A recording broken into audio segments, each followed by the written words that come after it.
Vamos falar agora sobre o imposto de renda. Ontem, pela segunda vez, essa reforma do imposto de renda foi retirada lá, né, da pauta do plenário da Câmara dos Deputados. Teve uma mobilização ali, né, de líderes da oposição e até do governo, eles que estão preocupados com o impacto fiscal aí dessa mudança. Para a gente saber quais são essas principais mudanças, nós vamos conversar agora com o diretor, presidente e cofundador da FUCAP, especialista também em imposto de renda, o Valcemiro Nossa. Bom dia, Valcemiro. Oi, bom dia, Patrícia, tudo bem? Tudo ótimo, obrigada por conversar aqui com a gente. Será um prazer. Valcemiro, então conta pra gente, né, pra população em geral, para aquele trabalhador, né, que todo ano tem que fazer a declaração do imposto de renda, o que vai mudar com a aprovação dessa reforma? Então, aí depende muito da faixa de renda dele, né? O que está sendo proposto na reforma é que aqueles que ganham menos, né, por exemplo, até então quem ganhava até 1.903, né, mensal, ele estaria isento do imposto de renda, não precisaria fazer. Esse mínimo está indo para 2.500, então isso certamente inclui mais pessoas que estarão isentos e não precisam fazer a declaração, né, e não pagar o imposto de renda. E, né, em seguida ali você tem as faixas, né, de tributação, então com a alíquota de 7,5%, de 15%, de 22,5%, de 27,5%, enfim. Todas essas faixas também a proposta é que ela vá aumentar de valor. Então as pessoas que, por exemplo, estavam numa faixa de 15%, pode cair para 7,5% e assim por diante. Então, de certa forma, aqueles que ganham menos teriam um certo benefício nesse ponto da reforma. Agora, em contrapartida, tem uma outra coisa que está sendo proposta também, que é a questão do modelo de declaração que pode ser feito, né? Então, você tem um modelo completo e você tem um modelo simplificado. Atualmente não há restrição em relação ao valor de quem pode fazer a declaração simplificada, né? Então, se você ganha um valor até um pouco mais alto, você pode fazer a simplificada, que você pega da sua renda, reduz 20%, como se fossem as suas despesas, e você calcula o imposto sobre a diferença dos 80% lá. Isso é o que existe hoje. A proposta é que, para fazer um modelo simplificado, isso estaria limitado a uma renda de 40 mil anual. Então, o que isso pode gerar, né? Muitas pessoas que faziam por esse modelo terão que fazer o modelo completo. E aí, certamente, vai pagar um pouco mais de imposto. Por quê? Geralmente, quem optava em fazer o modelo simplificado é porque ele tem poucas despesas para comprovar, tipo as despesas dedutíveis, né? Tipo despesa médica, despesa de instrução, dependentes, pensão alimentícia, tudo isso era possível você deduzir da sua renda e pagar o imposto sobre a diferença, né? Se a soma dessas despesas for menor do que 20%, compensava você fazer o modelo simplificado, né? Agora não, independente de dar menos ou não, você terá que fazer o modelo completo se a sua renda for acima de 40 mil. Então, ganha-se uma parte da população, né, que tem menor salário, mas automaticamente perde-se outras quando você tem um ganho aí em nível médio, vamos dizer assim, né? Não é nem aquele que ganha pouco, nem aquele que ganha muito, aquele que ganha numa faixa mediana e tende, a muitos casos, ter uma perda aí em termos de pagar um pouquinho mais de imposto, né? Na pessoa física, eu acredito que sejam os dois grandes pontos aí que a reforma está sendo proposta, né? Olá, bom dia, aqui é o Paulo. Oi, Paulo. O grande problema é para a pessoa jurídica, né? Porque a sensação que a gente tem é que foi feita uma desoneração com relação à pessoa física, mas aí foi feita uma compensação lá na pessoa jurídica, justamente para a máquina pública não parar de arrecadar muito, né? Exatamente. Você tocou num ponto importante aí, porque o que ocorre, né? No estágio que nós estamos aí em nível de governo, né? Onde está faltando dinheiro aí decorrente das crises, aquela coisa toda. Então, assim, fazer uma reforma onde você reduz a arrecadação nesse momento é algo realmente difícil, né? Porque isso vai gerar ainda mais um problema fiscal para o país. Uma reforma onde prevê-se aí redução de arrecadação teria que ser no médio e longo prazo. Tudo bem, aprovada hoje, mas está aí acontecendo aos poucos para não ter esse problema. Então, olhando para hoje, certamente se você tem uma desoneração de uma parte que vai gerar uma redução de arrecadação, certamente você tem que, nesse momento, tirar de algum outro local.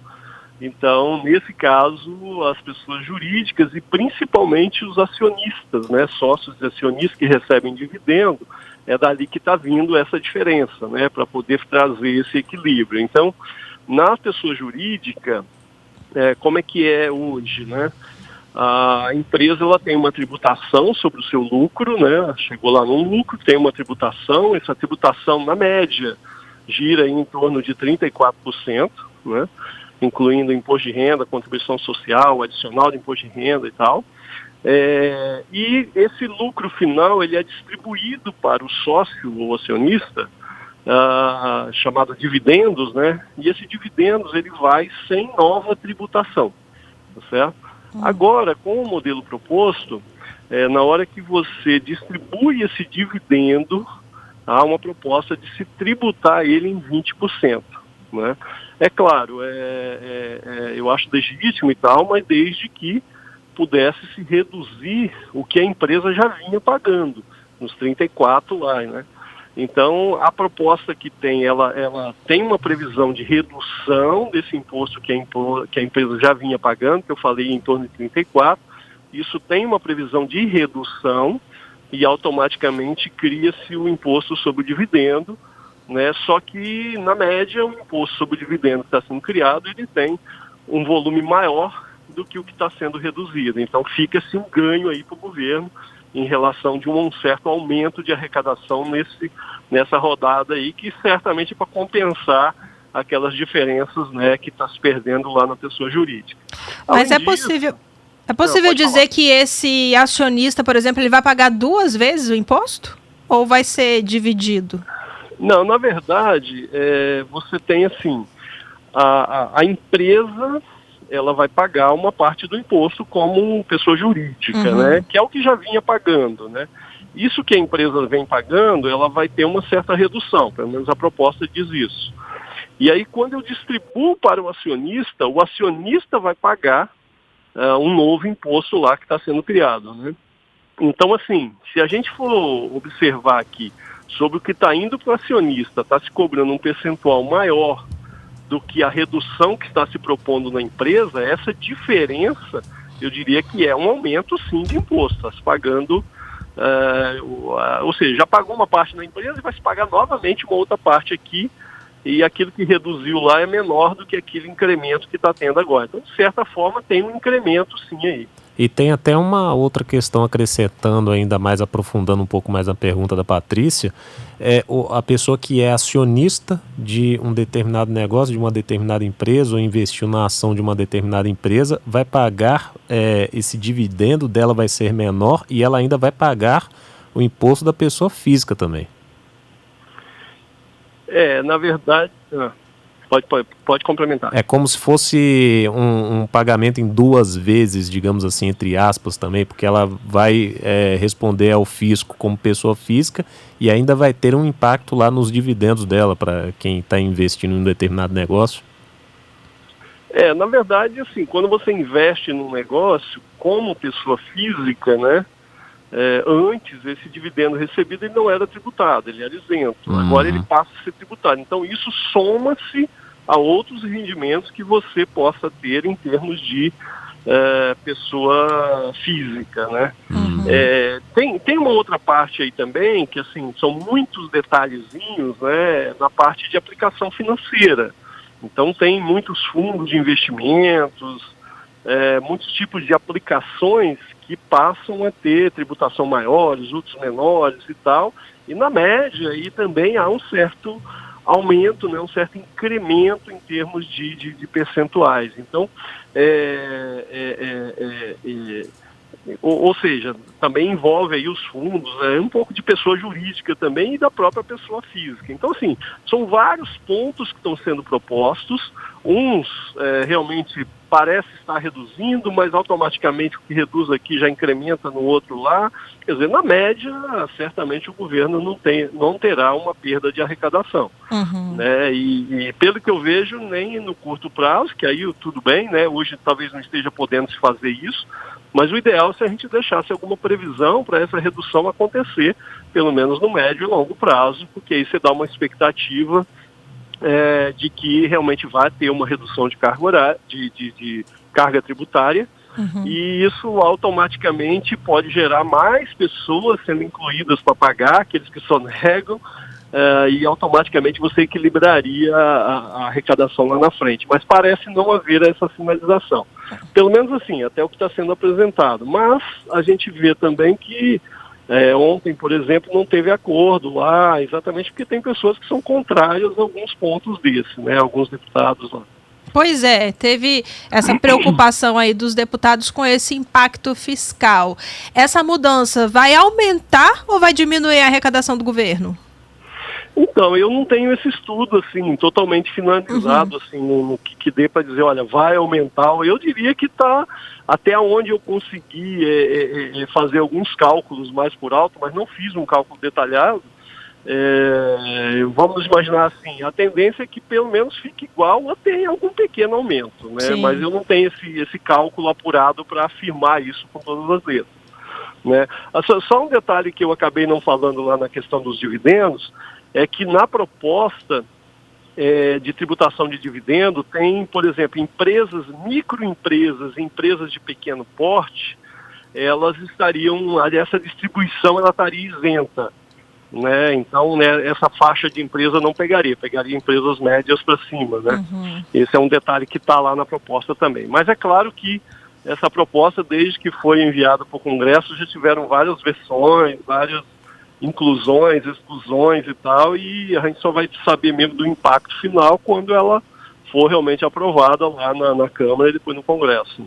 Muitos falam que seria necessária uma reforma mais ampla aqui no Brasil, mas não dá para fazer essa reforma ampla porque não dá para desonerar muito, né, o setor produtivo, a pessoa física, pelo país afora, por conta da máquina pública, mas seria mais adequado, então, fazer uma reforma escalonada com o passar dos anos aí?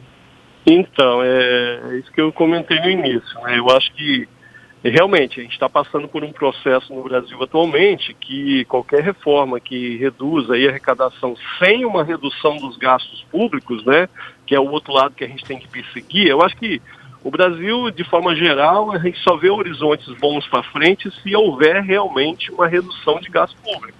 Ao reduzir gasto público, você necessitaria de uma arrecadação menor, que equilibraria isso. Uma arrecadação menor permite que você faça redução de cobrança de tributos e assim por diante. Então, assim, é todo um cenário que hoje realmente você não conseguiria já ter uma redução. Mas eu penso que uma reforma tributária, né, com simplificação de tributos e um escalonamento para ela ir sendo entrada em vigor ao longo dos anos, né, e aí enquanto isso prepararíamos a máquina pública, as empresas vão se preparando, ou seja, tem que ser realmente algo escalonado para a gente olhar para frente e com o tempo essas coisas irem acontecendo. Fazer de imediato dificilmente a gente vai conseguir, porque gera uma série de consequências, mas se fizer algo planejado, programado, acreditamos que seja possível sim, mas é claro, isso depende muito de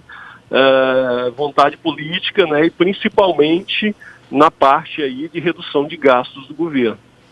Você falou aí, né, que são muitos detalhes, né, muitas modificações. Quem é da área contabilista, depois da aprovação desse projeto, também tem que ficar bem atento, estudar para não cometer nenhum erro quando for transmitir a declaração do imposto de renda no ano que vem, né?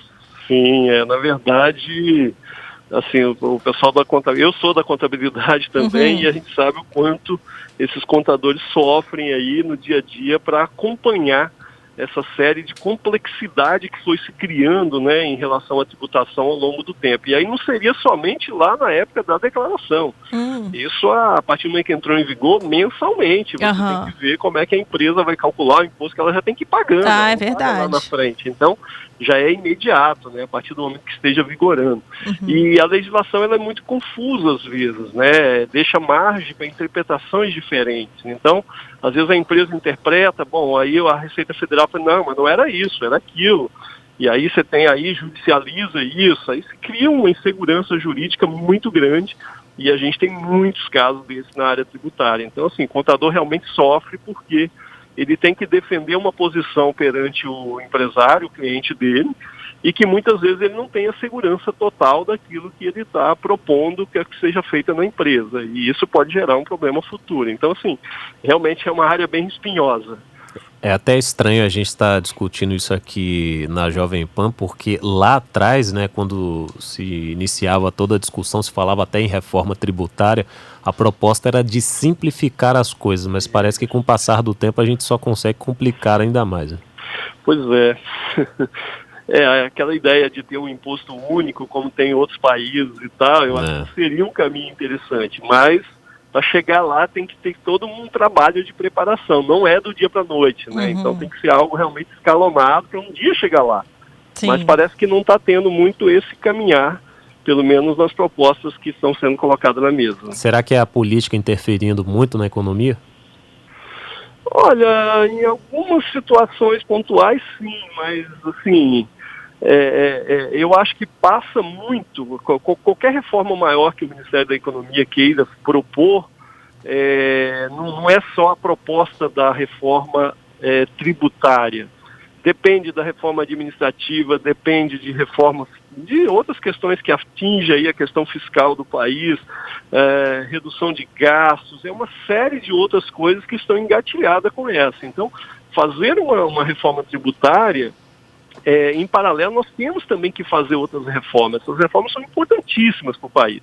E eu diria assim, que o Ministério da Economia, de alguma forma, né, tem feito uma aceleração grande aí em relação à redução de insegurança jurídica. São várias legislações aí que estão sendo modificadas e tal, tem trazido uma certa segurança maior. Mas as reformas principais, né, ainda estão um pouco devagar. Eu acho que nós já perdemos muito tempo aí nesse governo para acelerar isso.